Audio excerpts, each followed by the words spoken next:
If you answered yes to any of these, you might have something called FLC syndrome. Now, what the heck is FLC syndrome? Well, it means you feel like crap, and you know what I'm talking about.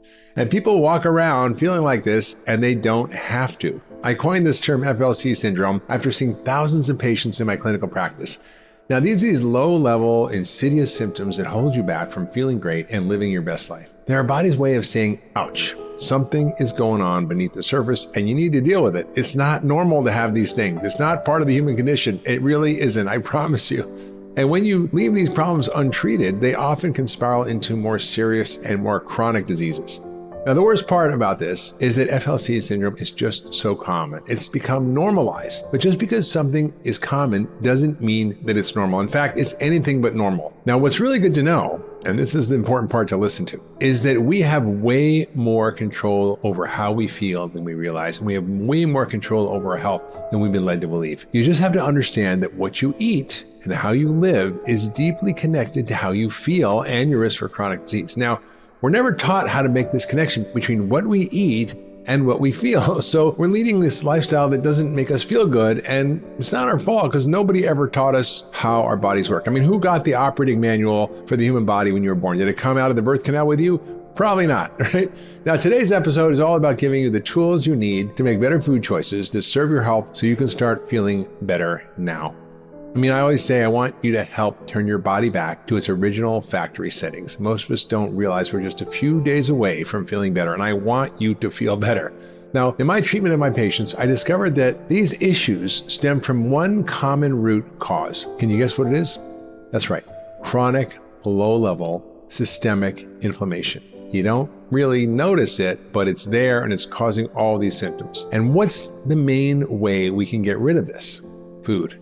Getting rid of the bad stuff, adding in the good stuff. Because you literally are what you eat. New cells, organs, tissues, brain cells, skin, muscles, bone, not just manufactured out of thin air. The raw materials all come from what we eat. The structure of our cells, which determines our function and how good or bad we feel, also depends on what we eat.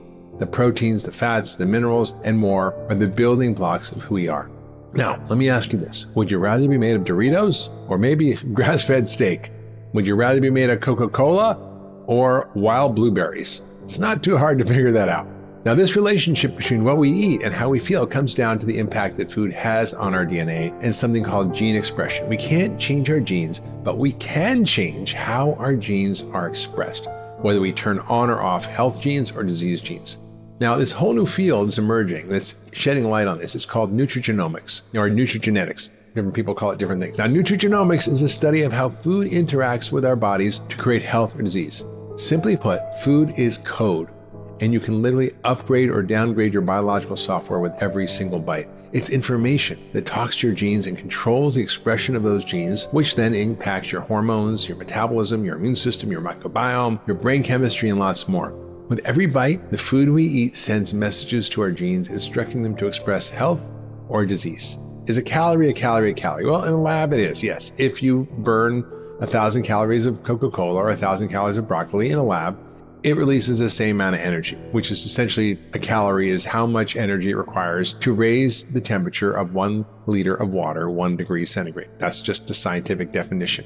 But when you eat those calories, it's different. If you drink 1,000 calories of Coca-Cola or eat 1,000 calories of broccoli, it has profoundly different effects on your body. So they're not really identical when you eat them. So most of us understand that food provides energy in the form of calories. The food you eat gets digested into vitamins, minerals, fatty acids, amino acids, carbohydrates, sugars, which combine with oxygen that we breathe to make energy in the form of something called ATP that's inside our cells in these little energy factories called mitochondria. Now, the APD produced by our mitochondria powers each and every one of the trillions of biological processes that take place in our bodies every second. And so when we gum up our engine with junk and junk food, our energy declines, our inflammation goes up, our oxidative stress goes up, disease goes up, symptoms go up, and we have FLC syndrome. Now, there's a more serious version.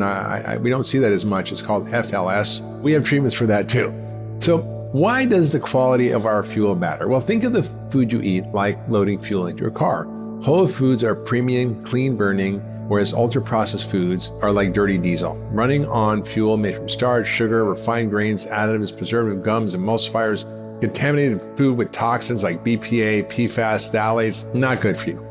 Right? And all that junk food also doesn't contain the essential nutrients that the engines need to run smoothly, because basically the nutrients, vitamins and minerals, are essentially the grease that lubricates the wheels of our metabolic engine. And so we need the right nutrients, we need the right protein, fiber, micronutrients. And when we don't have that, we basically get into trouble. When we burn dirty fuel, in other words, junk food, it creates a lot of free radicals, or what we call reactive oxygen species. It's like pollution or exhaust, which comes out of our mitochondria. And that causes all sorts of problems like inflammation, more oxidative stress, FLC symptoms, and chronic disease. Now, the body produces its own antioxidants to protect us from this damage. However, over time, a buildup of exposure to environmental toxins, infections, food sensitivities, too many calories, a poor diet, an unhealthy microbiome, and nutrient deficiencies all damage our energy-producing centers in our cells called the mitochondria. And they do that to the point where the body's own protective mechanisms and antioxidant systems can't keep up. And then you get an energy crisis. You get mitochondrial damage and chronic disease. You see, poorly functioning mitochondria are an underlying root cause of many FLC symptoms and chronic disease, including obesity, diabetes, heart disease, GI issues, dementia, Parkinson's, chronic fatigue, and fibromyalgia. In fact, a study published in the British Medical Journal, or BMJ, linked ultra-processed foods to 32 adverse health outcomes, including cancer, all-cause mortality, means death from anything, insomnia, depression, anxiety, asthma, hypertension, fatty liver, prediabetes, and lots more. Studies linking ultra-processed foods to chronic fatigue syndrome found that 70% of people suffering from chronic fatigue ate unhealthy fats, had low fruit and vegetable intake, and 95% had a low fiber intake. A diet that's high in sugar and starch, which spikes blood sugar, signals to our pancreas to release insulin to deliver those glucose molecules and energy and fuel to the cells. But sometimes the insulin overshoots and your blood sugar drops too low, and that can cause hypoglycemia or low blood sugar. And again, that's a stress to the body. And it tells the body to release fight or flight hormones like adrenaline and cortisol. And that leads to all sorts of symptoms like anxiety, palpitations, sweating, panic attacks, and nervousness. And blood sugar swings like this lead to high insulin levels over time, which creates more free radicals, more inflammation, more insulin resistance. You can see it's a vicious cycle where basically we're eating all this crap. It's causing our metabolic system to become dysfunctional. It makes us gain weight. It makes us inflame. And it just makes you have FLC syndrome. It can cause all kinds of symptoms from this kind of stuff, including headaches, lack of focus, fatigue, weight gain, imbalances in your sex hormones. Now, the key to fixing FLC syndrome is making the connection between what we eat and how we feel. And so getting rid of those foods for a short time and then removing the most common food sensitivities, gluten, dairy, ultra-processed food, grains, beans, for just a short time, like 3 weeks, and then adding them back is the best way to see how food affects you and to reset your system. Think of it like hitting the reset button on your computer or putting your body back to its original factory settings. And it happens in days. It doesn't take weeks, literally within days. In fact, I wrote a book called The 10-Day Detox Diet about 10 years ago because I was doing so much repetition explaining to people what to do. I wrote a book to help my patients and to help the average person just implement this. And we've seen amazing results. I'll tell you more about them in a minute, but we've seen dramatic results with this approach in a very, very short time. So when you do the opposite, right? When you load your car with clean fuel, it balances our sex hormones, it helps our energy, it reduces inflammation. And so what is really clean fuel? Well, it's obvious, right? It's real, nutrient-dense whole food that has all the essential nutrients, the proteins, and vitamins, minerals, fatty acids, fiber, all of which help you maintain a stable blood sugar, and they keep you full and energized for longer. And they're crucial for protecting your mitochondria and maintaining optimal health. So what is the functional medicine approach to preventing and reversing FLC syndrome or worse? First, it's taking out the bad stuff, and then it's putting in the good stuff. So what should you not eat? Well, over 30 years of practice, I developed a simple addition-subtraction diet, or what we call an elimination reintroduction diet, to help you reset your body to its original factory settings and identify how many of your FLC symptoms are related to what you're eating. So just take out the bad stuff. Don't eat ultra-processed food. You shouldn't ever eat it anyway, but especially for this initial period, I would say ideally 21 days, but minimum 10. Ultra-processed foods are basically engineered to be hyper-palatable, to be addicting, to make you crave them, to make you want to eat more. They're high in added sugars, in flour, in unhealthy fats, in sodium, refined oils, gums, artificial flavors, dyes, preservatives, and they're low in really things we need, like essential nutrients such as vitamins, minerals, fiber. Now, certain things are worse than others. Thickeners, gums, emulsifiers like carrageenan, xanthan gum, lecithin, locust bean gum, all can cause inflammation and dysbiosis, the overgrowth of bad bugs in the gut. And these emulsifiers, these thickeners, which are in all the processed food, essentially irritate the gut lining. They cause a leaky gut, and they cause this low-grade systemic inflammation, which is the driver of FLC syndrome, right? Joint pain, fatigue, headaches, irritable bowel, bloating, gas. Ultra-processed is basically deconstructed foods from commodity products like corn, wheat, and soy that are reassembled in totally different chemical structures to something that the body doesn't even know what to do with. And that's what makes us sick. Now, the center aisles of the grocery store are full of processed junk, and you don't want to go down there. I mean, occasionally you want a condiment or something, fine, but just stay out of the aisles. I did a whole episode on this, and I'm going to link to it in the show notes as well, so you can learn more if you want. Now, what are the big things that seem to be causing FLC syndrome? I think dairy, gluten, and sugar are probably the top three. So if you don't want to do everything, you don't get rid of everything, I would say dairy, gluten, and sugar. Generally, I recommend that people actually really limit their sugar and most gluten and most traditional dairy because they definitely cause inflammation. They disrupt our gut health, and they contribute to a wide range of chronic illnesses, from migraines to chronic fatigue to autoimmunity. The list goes on. That's not to say that some dairy is not fine, like sheep or goat, or some forms of grains can be fine, but most of the time, I would say dairy and gluten are the number 1 and 2 culprits. And this is after decades of practice and also what the literature supports. Now, this can occur even with people who don't have celiac disease. Why? Because dwarf wheat, which is the kind of wheat we're eating now, has a much higher starch and gluten content today than it used to 100 years ago, because it's basically been hybridized and has way more gluten proteins, and it's more likely to cause leaky gut and more likely to cause inflammation. Now, on top of being inflammatory, today's wheat is often sprayed with the weed killer glyphosate at harvest to dry it out, which, aside from being a known carcinogen, acts like an antibiotic, wiping out our good gut bacteria and even damages the lining of the gut. So it's bad for your gut. And that can lead to intestinal permeability increases or leaky gut. So you want to avoid all the starchy stuff, right? All the gluten-free stuff, everything, right? Bagels, wraps, pasta, pastries, bread. Even ones that say gluten-free on the label, they're often worse because they're even more starchy. You want to avoid sugar in all forms, right? Everything. Syrups, nectars, honey, stevia, sucralose, xylitol, any of the sugar alcohols, they all can drive inflammation. Just quit it cold turkey for 10 days. You can do anything for 10 days, right? Just 10 days, see how you feel. You don't want to trust me. Just trust your body. It will tell you whether it likes it or not. At the end of 10 days, you'll know if you feel good or if you feel bad, if you have your symptoms resolved or if you've still got lingering symptoms, and maybe it's something else besides food. Maybe it's heavy metals or mold or Lyme or something else. But most of the time, it's food. So when you get to the cleaning up of your diet, you get rid of all the inflammatory foods, you get rid of a lot of the FLC syndrome and more serious diseases. Now, I've written a lot of books about this. If you really want to learn about how to do this really well and avoid a lot of the pitfalls of getting rid of the crap from your diet, you can check my book out, The 10-Day Detox Diet. We'll put in a link in the show notes.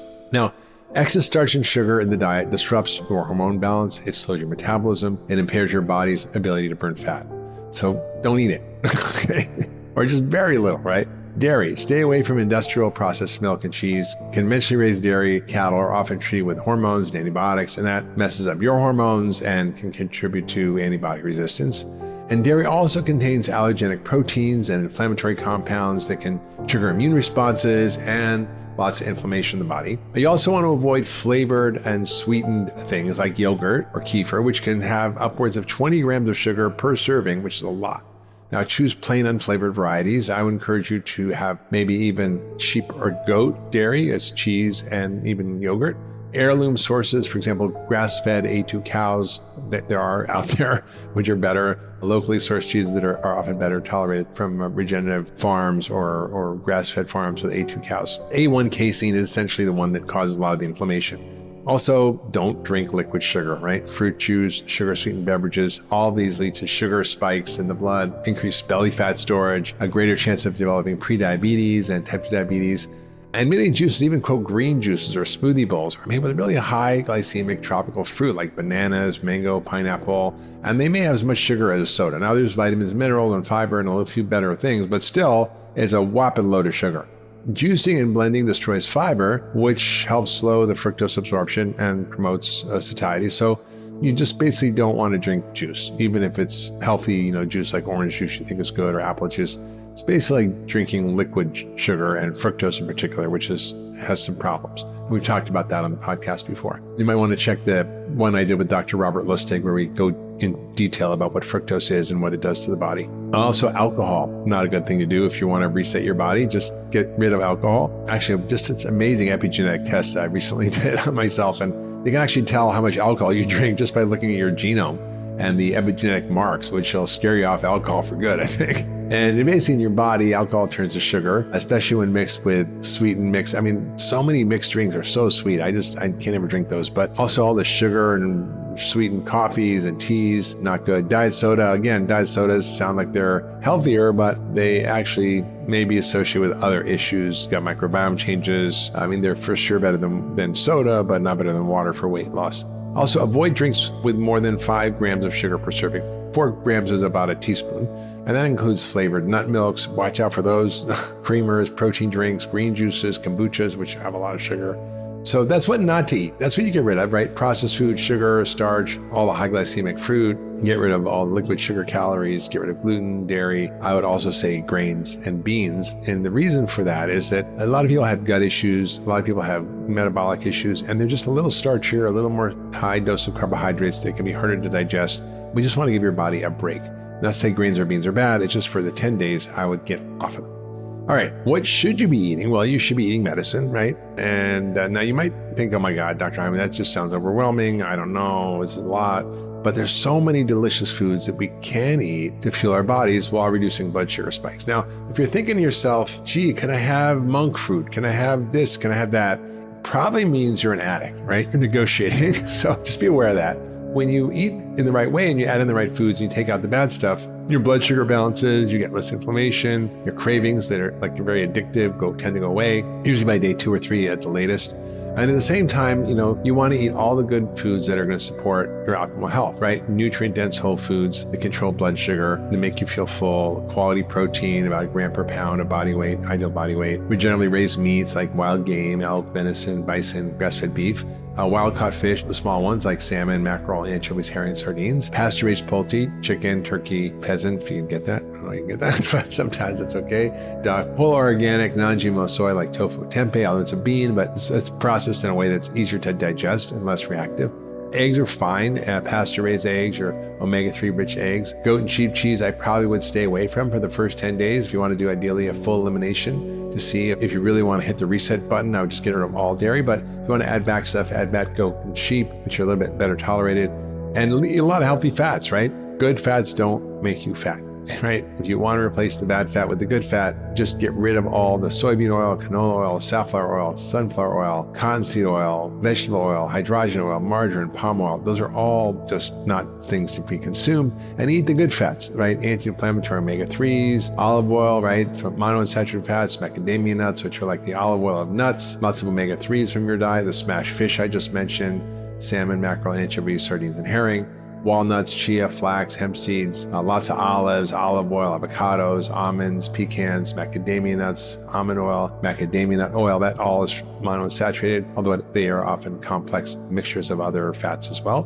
What about saturated fat? Well, some people can do fine in it, some people don't. You have to be aware of what your body does. But coconut oil, grass-fed butter, ghee, things that are rich in prebiotic fibers that help your gut bacteria and phytochemicals, like probably 30 to 50 grams to feed and grow your good gut bugs, to help your gut stay healthy, which if you haven't understood from this podcast yet, getting your leaky gut sorted is a key part of getting rid of FLC syndrome. Eat lots of veggies, non-starchy veggies, unlimited refills. You can have 6 to 8 cups, which is not 5 to 9 servings. It's more like 12 to 18 servings. So fill your plate with 75% veggies: kale, broccoli, lettuce, radishes, arugula, celery, bok choy, asparagus, bell peppers, watercress, cauliflower, Brussels sprouts, tomatoes, dandelion greens, hearts of palm, eggplant, cucumbers. The more color, the better. What about fruit? Can you eat fruit? Yeah, you can have fruit, about 1/2 cup of berries or 1 piece of fruit a day. Just keep it low because, again, it turns into sugar. We're trying to just keep the sugar really low for the detox.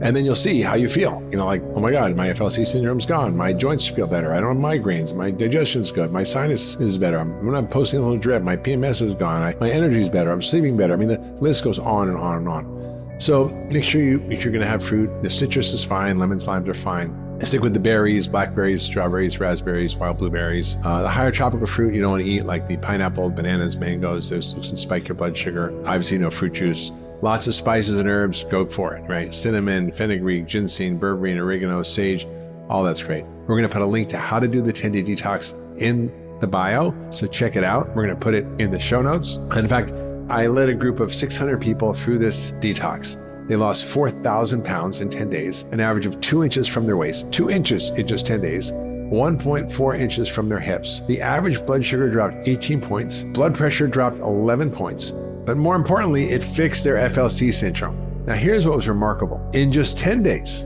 all symptoms from all diseases dropped by 62%. And that included things like fatigue, migraines, irritable bowel, reflux, joint and muscle pain, rashes, hives, acne, depression, anxiety, binge eating, cravings, and the list goes on. In other words, any symptom of FLC syndrome seemed to get better. Now, there is no drug on the planet that can produce those results except for food. So as we wrap up, understand that this isn't about imposing some strict arbitrary dietary limitation or fearing the occasional indulgence. It's about empowering us each to make informed choices that nourish our bodies. We need to reject the complacency of just being okay when we have all these symptoms, when we actually are just a few days away from feeling good. So good news is you're just a few days away from getting rid of FLC syndrome.